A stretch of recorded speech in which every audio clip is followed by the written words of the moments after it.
Hello everybody, this is Alex from Hardcoring Guides, being my guide for Uncharted Drake's Fortune on Crushing Difficulty. Today we're doing Chapter 3 entitled A Surprising Find. So, that edit was just because of a little mistake I made where I ended up recording, or ending up in Chapter 3 and having the title drop thing spawn, the chapter thing spawn. But I do have a new way of handling that in Chapter 4. I'm just going to start leaving and exiting the main menu when I hit a chapter start and then just redoing it from there. I don't think that the campaign itself will probably like that if I do chapter starts type stuff, but I don't think it really matters. Even if you, because like I was thinking, oh well, what if ammo might be a problem? Like, what if I get my ammo back? Because it doesn't checkpoint my ammo or whatever. It does. The game actually, okay, no, sorry, the game does not checkpoint your ammo. It's really weird.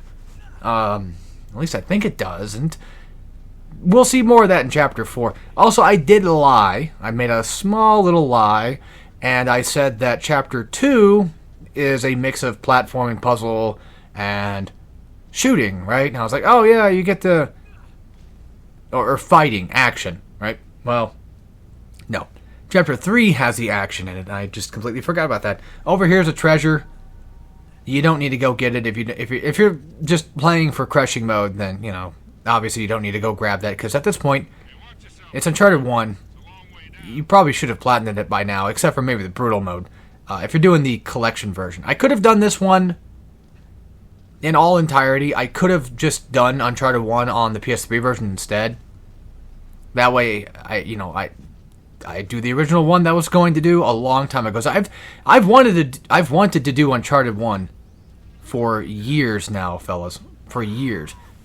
By the way, that was just sort of an accident that ended up actually happening, or ended up actually working out really well. And I forgot that, like, oh, you're supposed to be down here. I forgot that you're supposed to be on this side. So honestly, yeah, that was just a nice little skip, hop, skip, and a jump I did there. Chapter 3, though, in relation to difficulty, dead offhand, even though I just played this like 40 minutes ago, I don't... No, this one's not that bad. No, Chapter 4 is where things get rough. Now, I know I keep talking about Chapter 4, I keep hyping it up like it's some big giant monolith of absolute pain and misery, and yeah, it is. It's a painful and miserable experience. But, at the end of the day, Uncharted 1 and Crushing... I know I'm kind of jumping a little early on this. I still would vouch that it's probably the hardest of the Uncharteds that I've beaten on Crushing. But, which is just the first 3. I've never beaten 4 on Crushing yet, and Lost Legacy. Will I ever do them? Who knows? There could be a chance. Hell, I still have to technically Let's Play Uncharted 4 at some point, too, so that's going to be a thing. Maybe I'll do that one recently, just to kind of get out of the way. Once I get Uncharted 1 done, maybe I'll just go ahead and do that so I can delete Uncharted, the Uncharted Collection. I can delete that and then just kind of move on. Oh, another reason why I'm doing the Uncharted Collection, preferably, is, one, it's the quote-unquote quintessential best version of the game anyway. Still find it kind of weird that Uncharted Collection is not on Steam yet, though. Because, like, Uncharted 4 is on Steam, but Uncharted Collection I don't think is on Steam yet. But either way, it is, for all intents and purposes, to be the definitive edition of the game. And on top of that, I have yet to beat Crushing Mode, I think, for this version, which I thought I did. But, maybe... Oh, I think it's because I'm playing on PS5. Oh, that's why. I didn't carry my save file. Oh. Oops. Well, either way, I have to unlock Brutal Mode. So, and I kind of want to, in the future, maybe even during this generation, would maybe like to do Brutal Mode or give it a shot. We'll see. But, that's to, of course, be seen later. And I can't just do Uncharted 1 Brutal after Uncharted 1 Crushing. Like, directly after. I can't actually do that because of the way hardcoring works. Okay. The chase scene, this is one of the most dangerous scenes in the entire game. And I flubbed this part up massively, but I do end up getting the Brutal Combo to work. And Brutal Combo is it's a timed thing. You have to time it properly. It's really annoying. So, I get past the gunfire. I run over there to just kind of heal up. So that way, in the off chance that any sort of stray bullets come my way, I can at the very least just avoid those and have full health. Because in Crushing Mode, you can only take like maybe 3 shots before you're dead. By the way, I shot him right in the head to kill him off instantly instead of going for a stealth kill because these guys just appear anyway, even when I got a stealth kill. Yeah. I don't know. They just ran out full sprint, so it's like, you know what? Screw it. I'll just take cover and just shoot the guy in the head, get the headshot, and go from there. Which is something that I'm going to be relying on a lot in this game, is I'm going to be trying to go for headshots as much as I possibly can.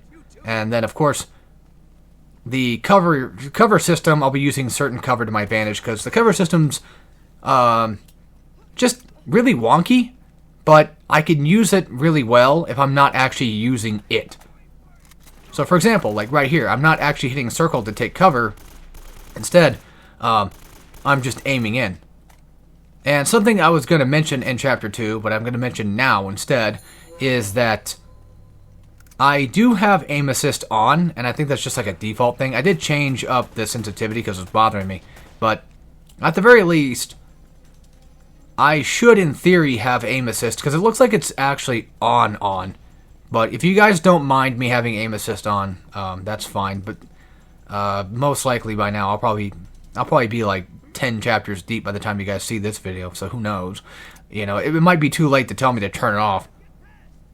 Not that I think it matters, because at the end of the day, like, it works a little bit, but not all the time, so I don't know. I still have to aim in and try to go for headshots regardless. I don't think it really matters that much. But this beginning shootout section, our first true shootout section, is Drake's fortunately, not that bad. It's really kind of comfortable. There's a lot of like ramps and stuff you can use to cover yourself. A lot of stairs to kind of hide behind, that sort of thing. A lot of decent cover. And don't get used to that, by the way. Don't get used to the idea of this game having really good cover, because a lot of the time you'll have moments where you'll have to either use one of these, like, you know, these knee-high, I should say, these knee-high cover things, and you won't get walls like this big a lot of the time. Something else to keep in mind too, that I'm going to be relying on a lot, that's not very obvious to kind of show through the gameplay, but it's definitely something that I can just tell you that I'm going to do, and that's more so, again, specifically for the next chapter. But I will not be using a lot of different types of weapons this playthrough. I'm not going to try to mix it up or do anything too crazy yet, because I want to be as comfortable as I can possibly get it.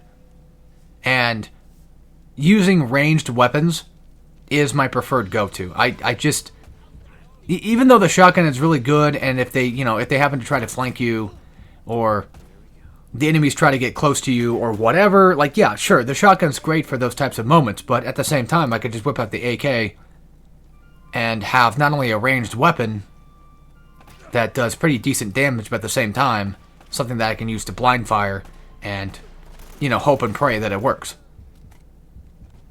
And then, of course, the pistol itself is pretty damn good. It's a really solid Uncharted one. Like, just a really solid Uncharted pistol. There's treasure to your right over there, if you're wondering. But yeah, like, out of all the pistols in all these games, this one has still, in my opinion, still impressed me the most, because it just seems to always be the best one. When you get down here, there's going to be a couple guys coming from up the stairs, and I like to hide behind this rock to just kind of pick them off. And there is a little bit of there's a tad bit of an invisible wall on the rock itself, so if you're going to be using my strat, just watch out for that, because you might end up missing a few bullets, and bullets are, for what it's worth, very important when it comes to Uncharted 1. Like, just no doubt about it, these are extremely important things to have around, because, well, I just don't want to go for melee. Melee in stealth is more of like an Uncharted 2, Uncharted 3 thing. But the thing is with Uncharted, though, is it's not a stealth game, so I can't just, you know, stealth most, if not every situation. It's not a Metal Gear type game or anything like that. We're almost done with this chapter. All we gotta do now is just get out of this, and look at all those shots I just missed. Now, this is the reason why I don't use the sticking to cover system, because even though it's okay, like, it's not really a bad system. There's a little wonky things to it, but other than that, like, you have to, you know, poke yourself out in order to shoot. And any time in Uncharted where you're poking yourself out on crushing mode, it's like, that's just basically a death sentence. You don't want You never want to get caught with your cock out, I guess you could say. And that's just the thing that I'm trying not to have happen. But either way, there you go. That's the end of this chapter. And I will see you guys for the next one. And of course, as always, take care, everybody.